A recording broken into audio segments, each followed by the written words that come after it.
చూస్ country delight, live better. ఇప్పుడే country delight app ని download చేసుకోండి. నమస్తే, మీరు చూస్తున్న సుమన్ టీవీ. నేను మీ కీర్తి.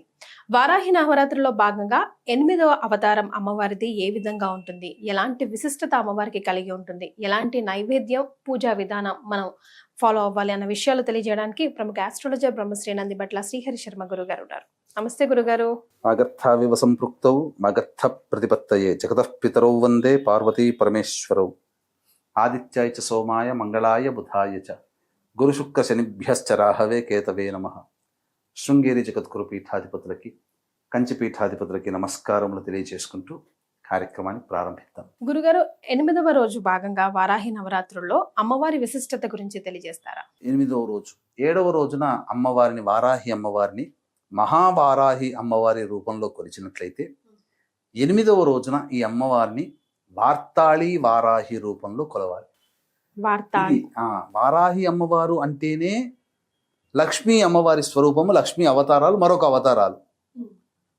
కానీ ఈ అమ్మవారికి అంటే మామూలు నవరాత్రులు లక్ష్మీ అవతారం ఉంటుంది కదా, ఇది రోజు కూడా లక్ష్మీ అవతారం సంబంధించినటువంటి వారాహి అమ్మవారి రూపం ఇది. వార్తాళి వారాహి అమ్మవారు విశేషంగా ఈ అమ్మవారిని పూజించడం ద్వారా ధనకనక వస్తు వాహనాలు సమృద్ధిగా లభిస్తాయి. కానీ ఈ అమ్మవారు తామస దేవత, తామసమైనటువంటి క్రోధముతో కలిగి ఉంటుంది ఈ అమ్మవారు. కాబట్టి ఈ అమ్మవారు ఎలా ఉంటుందంటే, ఎర్రటి వస్త్రాన్ని ధరించి నిప్పు కణికల్లాంటి కన్నులతో ఉంటుంది.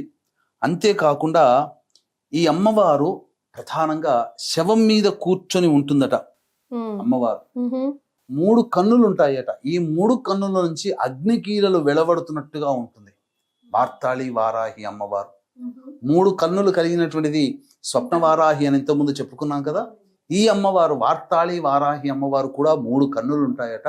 ఎర్రటి వస్త్రాలని ధరించి ఉంటుందట, శవం మీద కూర్చొని ఉంటుందట. కాబట్టి ఈ 8వ రోజున వార్తాళి వారాహి అమ్మవారి పూజలో భాగంగా ఈ వార్తాళి వారాహి అమ్మవారిని ఇలా కూర్చొని, ఎర్రటి వస్త్రాలు ధరించి శవం మీద కూర్చొని ఉండి నిప్పు కణికల లాంటి 3 కన్నులతో తేజోయమానంగా విరాజిల్లుతున్నటువంటి ఆ అమ్మవారిని భావన చేసుకుంటూ ఈ 8వ రోజున గనక పూజ చేసినటువంటి వ్యక్తులకి అమ్మవారి అనుగ్రహం చేత ప్రధానంగా లక్ష్మీ ప్రాప్తి కలుగుతుంది.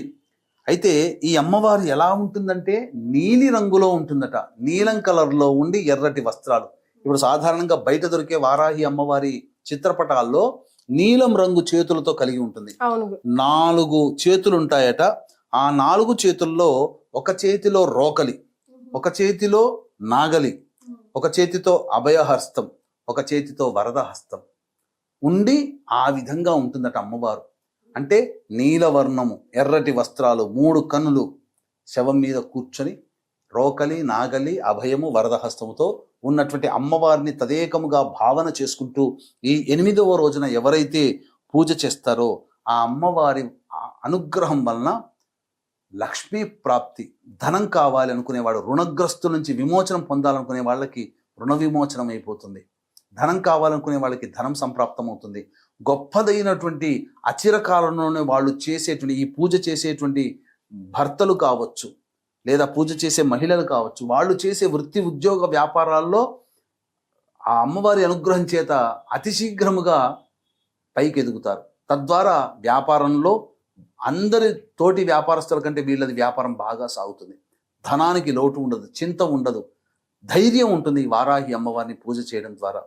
కాబట్టి ప్రతిరోజు లాగానే ఈ 8వ రోజు కూడా పూజ చేసేసుకునేటువంటి వాళ్ళు ఇంకొక రోజుతో సమాప్తమైపోతుంది.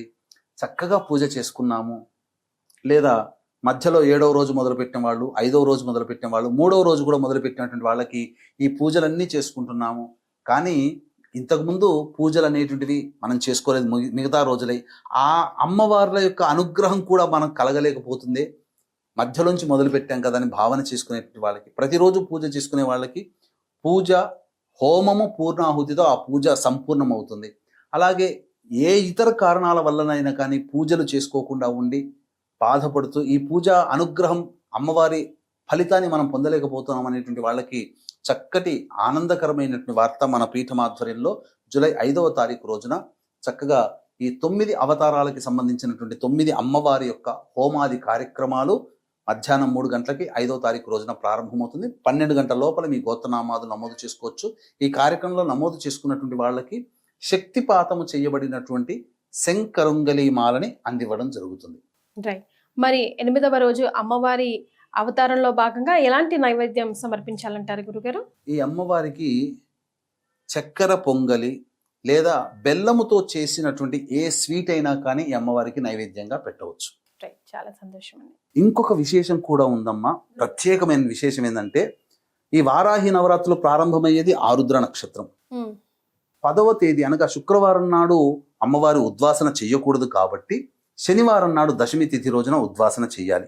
కానీ ఆ శనివారం దశమి తిథి రోజున ఉన్నది కూడా స్వాతి నక్షత్రం. అంటే ప్రారంభించే రోజు సమాప్తమయ్యే రోజు రెండూ కూడా రాహు నక్షత్రాలే. ఈ వారాహి అమ్మవారి రూపం కూడా రాహుస్వరూపం. ఎందుకంటే సగం వరకు దేహమే మానవ రూపం, మిగతాదంతా మరి ఒక రూపం. రాహు కూడా మొండె రూపం వరకే రాహు, తలకాయ రాహుది కాదు. కాబట్టి ఈ రాహు నక్షత్రంలో ప్రారంభమై రాహు నక్షత్రంలో నవరాత్రులు సమాప్తమవుతున్నాయి. కాబట్టి ఎవరైనా ఈ వారాహి అమ్మవారిని చేసుకుంటే ఖచ్చితంగా ఈ సంవత్సరం అంటే 2025 చెడు కాలం చూస్తున్నాం. ప్రపంచమంతా హాహాకారాలు చేస్తున్నాయి, యుద్ధాలు, వాతావరణం, ఆస్తి నష్టం, జన నష్టం జరుగుతుంది, ప్రకృతి విపత్తులు వస్తున్నాయి. అటువంటి సమయంలో ఈ అమ్మవారిని ఆరాధన చేయడం ద్వారా మనం రక్షింపబడతాము, దైవానుగ్రహం మనకు కలుగుతుంది, మనకు మన కుటుంబానికి కలుగుతుంది. ఇటువంటి అద్భుతమైనటువంటి కలయికలు కలిగినటువంటి రోజు కాబట్టి చక్కగా ఆచరించండి, తరించండి. చాలా సంతోషం గురుగారు. కులంకుశంగా ప్రతి ఒక్కటి కూడా వారాహి అమ్మవారికి సంబంధించి వివరించారు. ధన్యవాదాలు. సర్వం శ్రీ ఉమామహేశ్వర పరబ్రహ్మార్పణమస్తు.